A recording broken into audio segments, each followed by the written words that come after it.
Hello dear student, জ্ঞানজ্যোতি কোচিংয়ের পক্ষ থেকে নতুন একটি ভিডিওতে তোমাদের সবাইকে স্বাগত। আজকে আমার ভিডিওর আলোচ্য বিষয় বা ক্লাসের আলোচ্য বিষয় হলো সম্পদের শ্রেণীবিভাগ বা ক্লাসিফিকেশন অফ রিসোর্স। তো এই সম্পদ সম্পর্কে সম্যক ধারণা পাওয়ার জন্য আমাদের সেই সম্পদের সুষ্ঠু ব্যবহার কিন্তু জানতে হবে।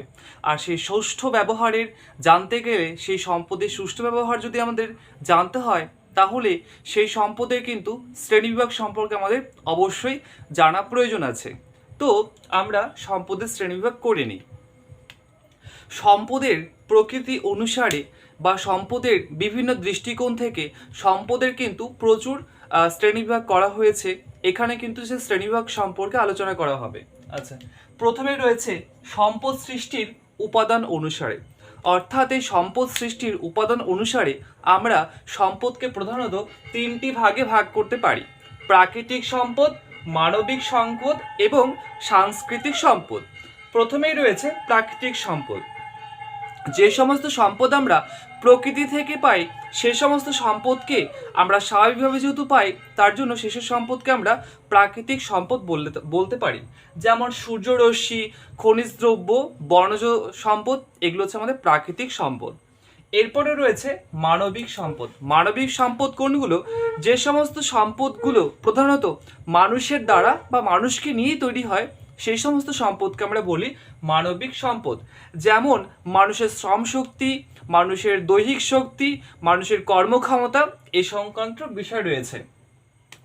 এর পরের পার্ট রয়েছে আমাদের সাংস্কৃতিক সম্পদ। এই সাংস্কৃতিক সম্পদ হচ্ছে প্রধানত মানুষ তার জ্ঞান, মানুষ তার নৈপুণ্য, মানুষ তার বুদ্ধি প্রভৃতি দিয়ে সংস্কৃতির উপাদানগুলোকে যখন ব্যবহার করে, তখন তাকে বলা হয় সাংস্কৃতিক সম্পদ। যেমন শিক্ষা, শিল্প, প্রযুক্তি, এই সবই কিন্তু মানুষের সাংস্কৃতিক এক ধরনের সম্পদ। এরপরে রয়েছে জৈবিক বৈশিষ্ট্য অনুসারে সম্পদের শ্রেণীবিভাগ। জৈবিক বৈশিষ্ট্য অনুসারে সম্পদকে আমরা দুটো ভাগে ভাগ করতে পারি।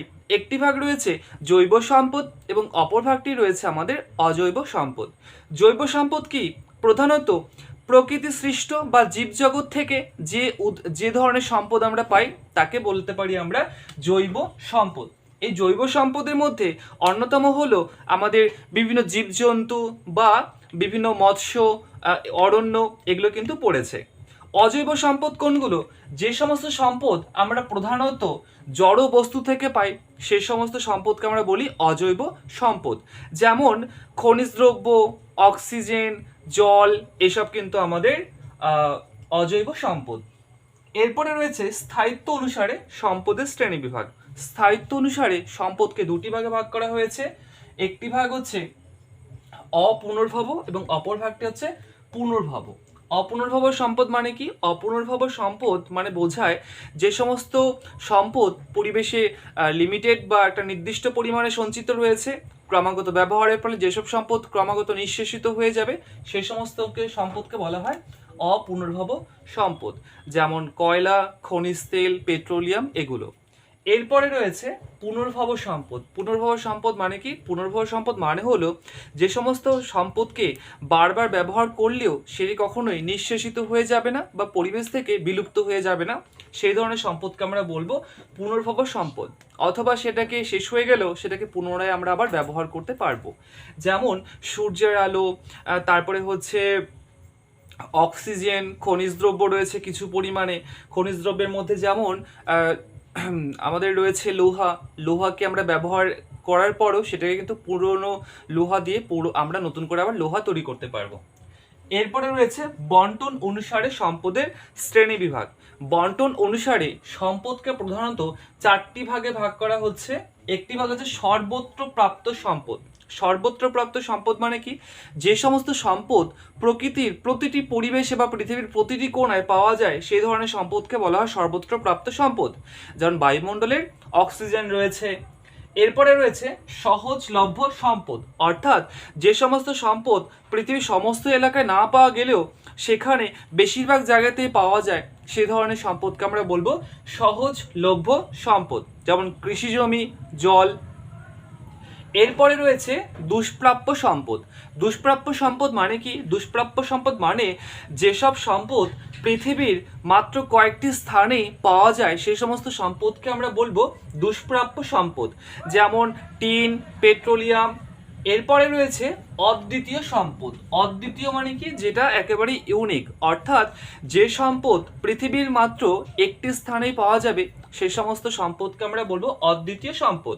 যেমন গ্রিনল্যান্ডের ক্রায়োলাইট। এই গ্রিনল্যান্ডের ক্রায়োলাইট শুধুমাত্র গ্রিনল্যান্ডেই পাওয়া যায়, তাছাড়া পৃথিবীর অন্য কোনো স্থানে কিন্তু এই ধরনের সম্পদ আর পাওয়া যায় না, যার জন্য এই ধরনের সম্পদকে বলা হয় অদ্বিতীয় সম্পদ। এর দ্বিতীয় কোনো স্থান আর পাওয়া যায় না। আচ্ছা, এরপরে রয়েছে মালিকানা অনুসারে সম্পদের শ্রেণীবিভাগ। মালিকানা অনুসারে সম্পদকে 4টি ভাগে ভাগ করা হয়েছে। প্রথম ভাগটি হলো আমাদের ব্যক্তিগত সম্পদ, অর্থাৎ যে সমস্ত সম্পদ ব্যক্তি তার নিজের কর্ম প্রচেষ্টা এবং নিজের অধিকারের জন্য তৈরি করে সেই সমস্ত সম্পদকে বলা হয় ব্যক্তিগত সম্পদ। যেমন কোনো ব্যক্তির বাড়ি, গাড়ি, কোনো ব্যক্তির সম্পত্তি, এসব কিন্তু আমাদের ব্যক্তিগত সম্পদ। সামাজিক সম্পদ কোনটা? যে ধরনের সম্পদ মানুষের সামাজিক চাহিদা মেটায় সে ধরনের সম্পদকে বলা হয় সামাজিক সম্পদ। যেমন বিদ্যালয়, তারপরে হচ্ছে বিভিন্ন গ্রন্থাগার, এসব, তারপরে হাসপাতালও রয়েছে। এরপরে রয়েছে জাতীয় সম্পদ। জাতীয় সম্পদ কোনগুলো? জাতীয় সম্পদ মানে যেসব সম্পদ রাষ্ট্র বা সরকারের অধীনস্থ সে সমস্ত সম্পদকে আমরা বলি জাতীয় সম্পদ। আর জাতীয় সম্পদের মধ্যে রয়েছে বিভিন্ন খনিজ অঞ্চল, বিভিন্ন সড়ক পথগুলো কিন্তু রয়েছে। আর লাস্ট রয়েছে মালিকানা অনুসারে আন্তর্জাতিক সম্পদ, অর্থাৎ যে সমস্ত সম্পদ মানব জাতির উপকার করে এমন ধরনের সম্পদকে বলা হয় আন্তর্জাতিক সম্পদ। যেমন বায়ুমণ্ডলের ওজোন স্তর, এই ওজোন স্তর কিন্তু পৃথিবীর প্রতিটি মানুষ তার উপরে একটা অধিকার রয়েছে, যার জন্য এই ধরনের সম্পদকে বলা হয় আন্তর্জাতিক সম্পদ। এবার উপলব্ধি অনুসারে বা অনুভব অনুসারে সম্পদকে 2টি ভাগে ভাগ করা হচ্ছে। একটি হচ্ছে বস্তুগত বা স্পর্শযোগ্য এবং অপরটি হচ্ছে অবস্তুগত বা স্পর্শযোগ্য নয়। আচ্ছা, তো বস্তুগত সম্পদ কোনগুলো? যে সমস্ত সম্পদকে স্পর্শ করা যাবে সে সমস্ত সম্পদকে আমরা বলি স্পর্শযোগ্য বা বস্তুগত সম্পদ। যেমন কয়লা, আকরিক, এই সমস্ত কিছু রয়েছে। বিভিন্ন প্রযুক্তিগত বিভিন্ন যন্ত্রপাতি রয়েছে, কম্পিউটার, ল্যাপটপ, এগুলো রয়েছে। আর অবস্তুগত সম্পদ কোনগুলো? যেসব সম্পদকে আমরা স্পর্শ করতে পারি না, শুধুমাত্র অনুভব করতে পারি, সে সমস্ত সম্পদকে আমরা বলি অবস্তুগত সম্পদ বা অস্পর্শযোগ্য সম্পদ। যেমন শিক্ষা, সামাজিক আইন, বিজ্ঞান, এই সমস্ত কিছু রয়েছে আমাদের অবস্তুগত সম্পদে। এরপরে সবার শেষের পয়েন্টটা রয়েছে আমাদের প্রাপ্যতা অনুসারে সম্পদের শ্রেণীবিভাগ।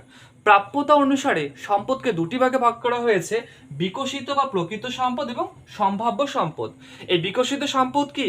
যে সমস্ত সম্পদকে কোনো রকম বাধা না রেখে বা কোনো রকম আবদ্ধ না রেখে ক্রমাগত যখন ব্যবহার করা হবে তখন সেই ধরনের সম্পদকে বলা হবে বিকশিত বা প্রকৃত সম্পদ।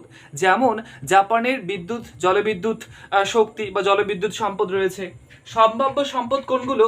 যে সমস্ত সম্পদ প্রধানত অবস্থান বা অস্তিত্ব জানা সত্ত্বেও প্রাকৃতিক, অর্থনৈতিক বা বিভিন্ন সামাজিক কারণের জন্য সেখান থেকে সম্পদের পূর্ণ ব্যবহার করা সম্ভব হয়নি, সে সমস্ত সম্পদকে বলা হয় সম্ভাব্য সম্পদ, কারণ ভবিষ্যতে হয়তো সেই সম্পদগুলোকে পূর্ণভাবে ব্যবহার করা যেতে পারে।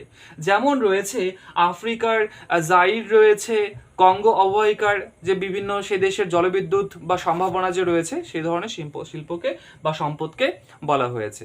তো এই ছিল আমার আজকের সম্পদের বা রিসোর্সের বিভিন্ন ক্লাসিফিকেশনগুলো। এর পরের ভিডিওগুলোতে এই প্রত্যেকটা ভাগ সম্পর্কে কিন্তু আবার ডিটেলসে আসবে। ভিডিওটা ভালো লাগলে অবশ্যই লাইক, কমেন্ট, শেয়ার করবে। আর আমাদের সঙ্গে যুক্ত হতে চাইলে অবশ্যই তোমরা জ্ঞানজ্যোতি কোচিংয়ের হেল্পলাইন নাম্বার দেওয়া আছে, তোমরা এখানে কন্ট্যাক্ট করতে পারো। আমাদের অনলাইন ক্লাস বিভিন্ন সেমিস্টারে স্টার্ট হয়ে গেছে, তোমরা অনায়াসেই কিন্তু যোগাযোগ করতে পারো। Thank you.